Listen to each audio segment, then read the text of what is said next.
24 heures de discussion à huis clos et encore des obstacles à la réouverture de la frontière entre les deux pays. L'une des conditions imposées lors du sommet d'aujourd'hui est que l'Ouganda mène dans un délai de 30 jours des enquêtes sur des mouvements rebelles rwandais qui auraient trouvé refuge dans le pays voisin. Le Rwanda a transmis à l'Ouganda une liste de personnes visées par ces allégations. Et si l'Ouganda prend toutes les mesures nécessaires pour y mettre fin, eh bien la frontière pourra rouvrir. Elle est fermée depuis 1 an côté rwandais. Le gouvernement déconseille à ses ressortissants de se rendre en Ouganda pour des questions de sécurité.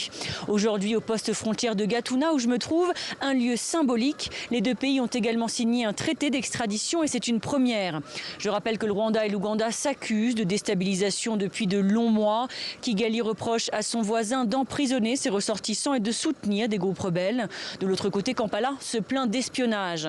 Depuis janvier, les gestes de bonne volonté se sont quand même multipliés. 24 Rwandais ont été libérés par l'Ouganda et 20 Ougandais sont sortis des prisons rwandaises.